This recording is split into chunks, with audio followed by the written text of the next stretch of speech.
ہونا چاہیے کیونکہ یہ $6 ارب کا یہ ہے، پھر ورلڈ بینک کے $10 ارب ہے اگلے 5 سال کے، ایشیا $5 ارب ہیں، تو وہ بھی اس طرح اسلامی بینک کے ہیں، یہ سارے اسی امید پہ ہیں کہ کیونکہ ان کی این او سی گرین سگنل سمجھ رہے ہیں آئی ایم ایف سب کے لیے۔ میں جو ہے اپنا جو ہمارے فرینڈ آف پاکستان ہے اور اسلامی بھائی ہیں ان کو ایک کہیں کہ کم از کم انسانی ہمدردی کے تحت افغان حکومت کو جو ان کے اکاؤنٹ فریز ہوئے ہیں ان کو امداد بحال کیے جائیں، جو کہ کم از کم اتنے $500 ملین تو کم از کم ہر مہینے ان کو چاہیے جو ان کو غذا اور دوائیوں کے لیے کو ترین بڑے انٹیلیجنٹ ہمارے فائنانس منسٹر ہیں اور بڑے وسیع تجربہ ہے ان کو، تو وہ پور امید ہیں اور وہ اس چیز کو بھی یقین دلائیں گے کہ حکومت نے جو وعدے کیے ہیں وہ پورے کرے گی، اور جو بھی ہمارے آپ کے ساتھ مذاکرات ہوئے ہیں پہلے جو ایگریمنٹ ہوئے ہیں اس میں یہ جو افواہیں پھیلائی جا رہی ہیں کہ پاکستان ایگریمنٹ کر وقت تو معاہدہ کر لیتے ہیں لیکن بعد میں ٹال مٹول کرتے ہیں، جس میں کوئی حقیقت نہیں ہے۔ حکومت سیریس ہے اور جو ہم اپنے وعدے کی پاسداری کریں گے۔ آپ آئی ایم ایف کے جو مذاکرات ہوتے ہیں یہ بڑے امپارٹنٹ ہوتے ہیں، اور پوری جو جتنے بھی فائنانس ادارے ہیں جیسے ورلڈ بینک ہو گیا، ایشیا بینک ہو گیا، اسلامی بینک ہو گیا، تو یہ اس کے نظریں جما کے رکھے ہوتے ہیں، بلکہ اسٹیٹمنٹ بھی دیتے ہیں کہ آئی ایم ایف کی ریکمنڈیشن کے بعد بھی ہم اپنے پیسے ریلیز کریں گے۔ تو ان کو پتہ ہے باقی جتنے بھی ادارے ہیں وہ تو اتنی مانیٹرنگ نہیں کرتے، لیکن آئی ایم ایف جو کہتا ہے کہ وہ آپ سے پوری ایک مذاکرات کرتا ہے اور آپ کو قسطوں میں پیسے دیتا ہے، اکٹھے بھی نہیں دیتا، تو وہ آپ کا ورک دیکھتا ہے اور جو آپ نے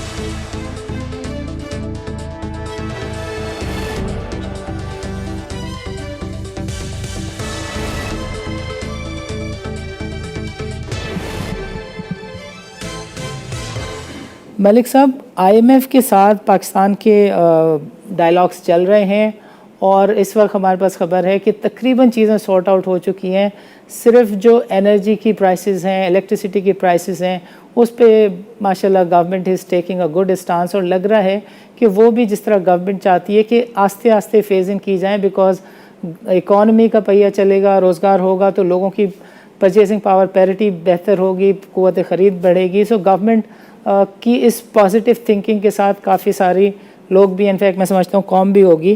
سو اگر ملک صاحب آئی ایم ایف سے نیگوسیشنز کامیاب ہو جاتے ہیں تو یہ اسٹینڈ بائی ایگریمنٹ بحال ہو جائے گا۔ آپ کو لگتا ہے کہ یہ جو ڈالر پہ اتنا پریشر ہے یہ بہرحال اس کو کم ہونا چاہیے؟ گوئنگ فارورڈ آپ کا کیا ویو ہے؟ دیکھو جی، آئی ایم ایف کے جو مذاکرات ہوتے ہیں یہ بڑے امپارٹنٹ ہوتے ہیں، اور پوری جو جتنے بھی فائنانس ادارے ہیں جیسے ورلڈ بینک ہو گیا، ایشیا بینک ہو گیا، اسلامی بینک ہو گیا، تو یہ اس کے نظریں جما کے رکھے ہوتے ہیں، بلکہ اسٹیٹمنٹ بھی دیتے ہیں کہ آئی ایم ایف کی ریکمنڈیشن کے بعد بھی ہم اپنے پیسے ریلیز کریں گے۔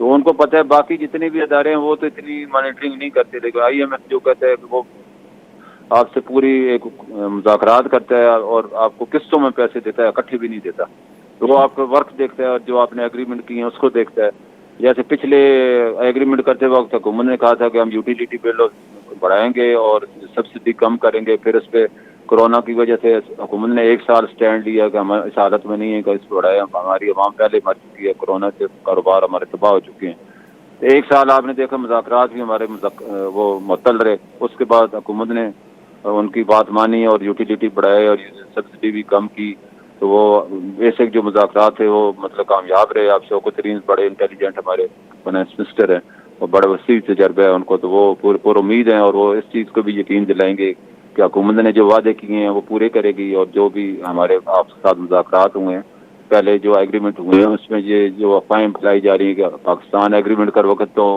معاہدہ کر لیتے ہیں لیکن بعد میں ٹال مٹول کرتے ہیں، جس میں کوئی حقیقت نہیں ہے۔ حکومت سیریس ہے اور جو ہم اپنے وعدے کی پاسداری کریں گے، آپ بھی اپنے وعدے کی پاسداری کریں، ہماری قسطیں ریلیز کریں، تو میں سمجھتا ہوں امید ہے اللہ کے حکم سے انشاءاللہ ہمارے جو ٹیم گئی ہے کامیاب لوٹے گی اور اپنے بحال کرا کے آئے گی۔ سر جب یہ بحال ہو جائے گا تو آپ کو لگتا ہے ڈالر پہ سے پریشر کچھ کم ہوگا؟ ہونا چاہیے کیونکہ یہ $6 ارب کا یہ ہے، پھر ورلڈ بینک کے $10 ارب ہے اگلے 5 سال کے، ایشیا $5 ارب ہیں، تو وہ بھی اس طرح اسلامی بینک کے ہیں، تو یہ سارے اسی امید پہ ہیں کہ کیونکہ ان کی این او سی گرین سگنل سمجھ رہے ہیں آئی ایم ایف سب کے لیے۔ لیکن سر ایک مسئلہ اور بھی تو ہے کہ افغانستان کے $13 ارب آئی ایم ایف کے پڑوسی نے روک رکھے، تو اب افغانستان کو لاک کیا ہوا ہے تو پاکستان سے ہی سب کچھ جاتا ہے۔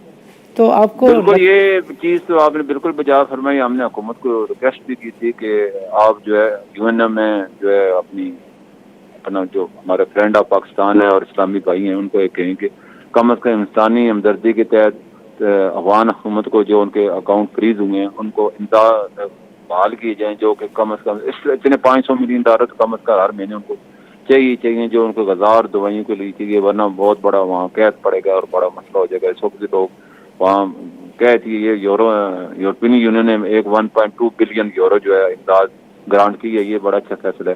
جس طرح امریکہ بھی اگر چاہے اور یو این او چاہے تو ان کو طالبان کو اگر ہو جاتی ہے تو پاکستان کم از کم اس وقت جو پاکستان جتنے بھی افغانی وہ پاکستانی روپے میں اپنی کھانے پینے کی چیزیں لے کے جا رہے ہیں تو وہ ہم ڈالر میں امپورٹ کریں تو اس سے ہمارا امپورٹ بل بڑھ رہا ہے اور پاکستان پہ دن بدن زیادہ خطرہ شدید. یہی وجہ ہے کہ وہاں پاکستان کے 5واں صوبہ ہی افغانستان سمجھتے ہیں, تو اس وجہ سے یہ پاکستان کی امپورٹ بل آپ نے دیکھنا اگست میں جو تھا $6.5 ارب تھا اور جولائی میں $5.5 ارب تھا. $1 ارب کا جو اضافہ ہوا ہے اس کی وجہ یہی ہے کہ افغانستان میں کافی چیزیں ہماری جا رہی ہیں روپے کے بدلے میں. اس کے عوض اگر ڈالر آتے تو ہمیں اتنا پریشر نہیں ہوتا. تو ہمیں حکومت کو جو ہے پوری دنیا کو قائل کرنا ہوگا کہ کم از کم انسان, آپ جانوروں سے اتنی محبت کر رہے ہیں انسانوں سے بھی محبت کریں, اور آپ جو ہے جانوروں کو تو اتنے لیکچر دیتے ہیں, انسان بھی تو اللہ کی مخلوق ہے جس کو بھی دیکھیں ان لوگوں کو پھر کہاں سے آئے گا. پاکستان کی ایک حد ہے وہ اس کو اپنے امپورٹ بل کرنے کے لیے قرضے لینے پڑتے ہیں. تو ہمیں قرضے اتنے زیادہ نہ ہم بڑھا لیں کہ کل ہمارے لیے قرضے دینے کے قابل نہ رہیں. تو ہمیں ان چیزوں سے ابھی بیک اپ بنانا ہوگا. میں آپ کی اجازت سے لوگوں کو یاد دلانا چاہتا ہوں, ناظرین کو یاد دلانا چاہتا ہوں, آپ نے سب سے پہلے میرے پروگرام میں کہا تھا کہ یہ ڈالر کو 150 پہ جانا ہوگا. ہم نے بہت ہی اب نارمل طریقے سے ڈالر کو اوور ویلیو کر کے رکھا تھا, پاکستان کو انڈر ویلیو کر کے رکھا تھا, اور ڈالر 150 پہ گیا بھی. اور آپ نے بالکل ٹھیک کہا کہ تاریخیں دیکھ لیں, یہ افغانستان کے قضیے کے بعد ایک دم پاکستان پہ پریشر آیا ہے. اور یہ بھی آپ کا کہنا درست ہے کہ حکومت کو انٹرنیشنل ایجنسی سے بات کرنی چاہیے اور ان کو باور کرانا چاہیے کہ بالکل ٹھیک بات ہے کہ افغانستان جو لینڈ لاک اسٹیٹ ہے, پاکستان کی اس وقت 5ویں صوبے کے طور پہ کام کر رہا ہے. پاکستان میں افغان وہ جو مہاجرین ہیں وہ نہیں آ رہے تو کیا ہوا, but Pakistan is financing all their purchases, اور پاکستان میں یہی وجہ ہے کہ ڈالر پہ پریشر آ رہا ہے. سو ملک صاحب, لاسٹ ٹائم جو آپ نے کہا تھا کہ ڈالر 150 تک جائے گا اور گیا, اور آج جو لوگ ڈرا رہے ہیں لوگوں کو کہ ڈالر فچ نے باہر کی ایک ایجنسی فچ ہے اس نے کہہ دیا کہ یہ 180 پہ اسٹیبل ہوگا, کچھ لوگ کہہ رہے ہیں کہ یہ 200 کا ہو جائے گا. آپ کا کیا ویو ہے ملک صاحب؟ دیکھو جی, سب سے بڑے جو ڈالر بڑھنے کی ایک تو افغانستان تھی, دوسرا جو ایمنسٹی اسکیم تھی وہ جو ہی بند ہوئی 30 جون کو, تو اس وقت ڈالر کا ریٹ کوئی 156-57 روپے تھا. صحیح تو ہے. وہ ہمارے پاس 5 سے 7 ملین ڈالر ڈیلی آ رہے تھے, اور اس کے بعد جو ہے وہ پاکستان کے ایکسچینج کمپنیاں جو انٹر بینک میں سرنڈر کر رہی تھی, تو وہ جو ہی اسکیم بند ہوئی تو وہ اب لوگ جو ہیں حکومت سے انہوں نے مطالبہ کیا, 500 کمپنیاں 2000 ارب روپیہ انویسٹمنٹ کرنے کو تیار ہے, ہمیں وہ اسکیم بحال کی جائے. تو حکومت نے وعدہ کیا ہے, ہم پوری IMF سے مذاکرات کے دوران ان سے پرمیشن لیں گے کہ ہمیں ایمنسٹی دوبارہ بحال کرنے کی اجازت دی جائے. اگر یہ بحال ہو جاتی ہے, ڈالر اس وقت بھی 170 تھا, آپ نے یاد ہوگا 2020 میں, اور میں نے کہا تھا یہ حکومت نے بڑا اچھا فیصلہ کیا اور اس میں بڑی پیمانے میں انویسٹمنٹ آئے گی, اور 150-152 کو ٹچ کیا. اور یہ جب بھی اسکیم ختم ہوئی تو اس کے بعد آپ نے دیکھا دوبارہ بحال ہو جائے, دوبارہ یہ 50-55 تک جا سکتا ہے. اس میں کوئی اتنی بڑی بات نہیں جائے.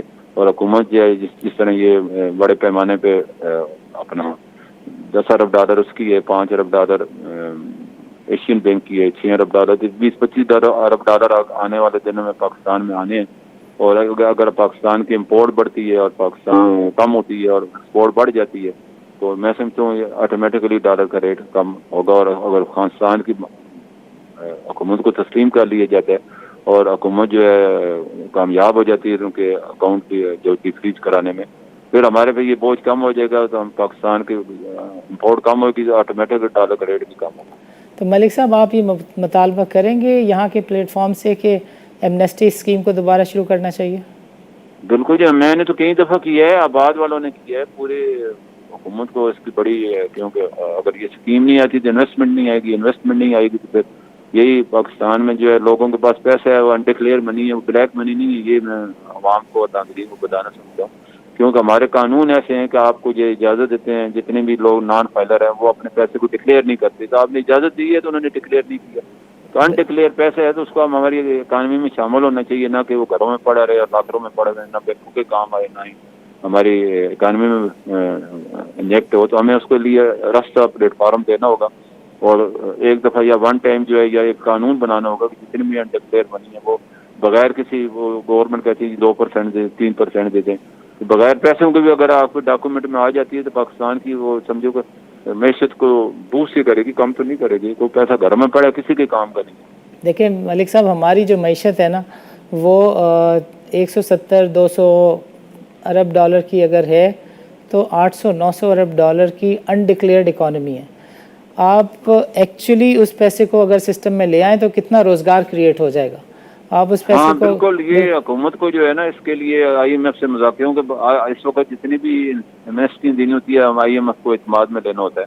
تو یہ ہماری ان کی شرط ہے، تو وہ حکومت انڈیپینڈنٹ نہیں کر سکتی. تو لیکن ابھی سر حکومت وہ ان کو موٹیویٹ ملک کر صاحب لیتی ہے. یہ پیسہ اگر ہمارا ملک صاحب وہ ڈرتے تو ہوں گے نا کہ یہ پھر اجازت دے دے تو یہ قرضہ مانگنے نہیں آئیں گے، ان کے پلوں میں ہاں بہت یہ بھی پیسہ صحیح ہے. آپ کہتے ہیں کہ وہ ہمیں اس چیز کو مد نظر رکھنا ہے اور اپنے لوگوں اپنے کو کچھ نہ مفاد کچھ کو دیکھنا ہے. مفاد کو دیکھنا ہے. پاکستان ترقی کیسے کرے گا، پاکستان کی ایکسپورٹ ہمیں بڑھانی ہے، ویلیو ایڈڈ میں پروڈکشن میں آنے ہیں. یہ ہماری جو 2-3 چیزیں ایکسپورٹ ہوتی ہیں زیادہ زیادہ، ہمیں ٹیکسٹائل کے علاوہ تھوڑا بہت پہلے ہمارے گندم اور چینی اور کپاس ایکسپورٹ ہوتی تھی، وہ بھی اب امپورٹ ہو رہی ہے. تو ہمیں 8 ارب ڈالر کی تو یہ اگر ایگریکلچر کو بوسٹ کرتے ہیں تو 8 ارب ڈالر کے بل ہمارے کم ہو جائیں گے. دالوں میں اور اس میں کپاس میں اور اس میں جا رہے ہیں، گندم میں، چینی میں. تو ہمیں اپنی ایگریکلچر، کیونکہ ہماری 65% جو آبادی ہے وہ ایگریکلچر سے وابستہ ہے، اور اس کی جو فصل بھی ہے 3 سے 6 مہینے میں تیار ہو جاتی ہے، ریٹرن مل جاتا ہے. اس وقت تو حکومت کی 53% زمین جو ہے وہ غیر آباد پڑی ہے، اس کو آباد کیا جائے، لوگوں کو تقسیم کیا جائے. تو کچھ اگر اپنے کھانے کی بھی چیزیں پیداوار حاصل کر لیتے ہیں تو پاکستان کی امپورٹ تو کم ہوگی. ہمیں تو اس کو یہ ہمارے بہت بڑا بوجھ ہے امپورٹ جو ہے ہماری جو ایگریکلچر اور غذا کے لیے ہو رہا ہے. یہ ہمارے پاکستان جیسا کنٹری اتنا بڑا، جس میں اللہ نے ہر قسم کی نہریں دی ہیں، دریا دی ہیں، سمندر دی ہیں، ہر چیز ہے اور بڑی زرخیز زمین ہے. اس کو اگر ہم فی ایکڑ پیداوار بڑھا لیں، ہماری فی ایکڑ پیداوار اس وقت دیکھو نا، پوری دنیا میں گندم کی پیداوار 8 ٹن ہے، ہم وہی 3-4 ٹن پہ کھڑے ہیں. اس بالکل طرح کپاس کی 4 سے 5 ہے، ہم وہی 2 سے 3 پہ کھڑے ہیں. اس طرح چاولوں کی دیکھتے ہیں. تو ہمیں اپنی فی ایکڑ پیداوار ریسرچ کر کے بڑھانی ہوگی، لوگوں کو موٹیویٹ کرنا ہوگا، اور تاکہ ہماری ایگریکلچر کم از کم اپنی ضرورت کی تو اپنی چیزیں اگا لینا. بالکل. اس سے بھی تو ہمیں یہ چیزیں سوچنی ہوگی. بیکاز ابھی تو پاکستان آٹا، دال، چینی امپورٹ کینیڈا کی دالیں کھاتے ہیں، آسٹریلیا کے چاول کھاتے ہیں، سب یہ ہمیں اس اور کو بڑا کہتے ہیں کہ سیریس ہم لینا ہوگا غریب حکومت ملک کو. ہیں. جی جی. ملک صاحب، آپ کا پروگرام کے لیے وقت نکالنے کا بہت بہت شکریہ. ناظرین، آج کے پروگرام میں شریک گفتگو رہے نجم علی اور ملک بوستان. دونوں have got an excellent grip over their domain. Malik Bostan Sahib نے بڑا کلیئرلی اور کینڈیڈلی بتایا کہ اکانومی میں مسائل اس لیے ہیں کہ افغانستان کی پوزیشن 5ویں صوبے کی ہو گئی ہے، اور پاکستان ایکچولی افغانستان کا بجلی پانی کو تو چھوڑ دیں، بٹ جو آٹا، دال، چینی ہے وہ اس کو فائنینس کر رہا ہے.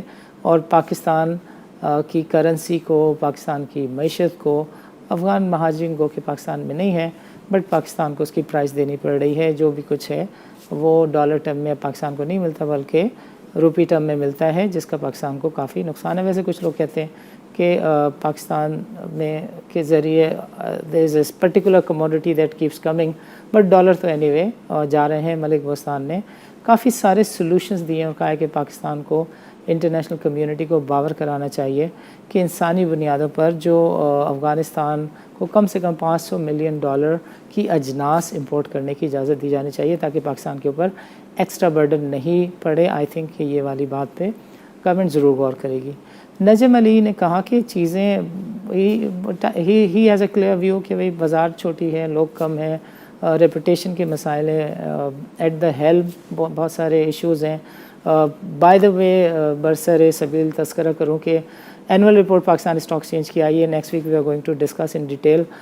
2 سال پہلے جو ہے وہ لینڈ کے اوپر کافی لے دے ہوئی، اور پھر پی ایس ایکس کے ایک ڈائریکٹر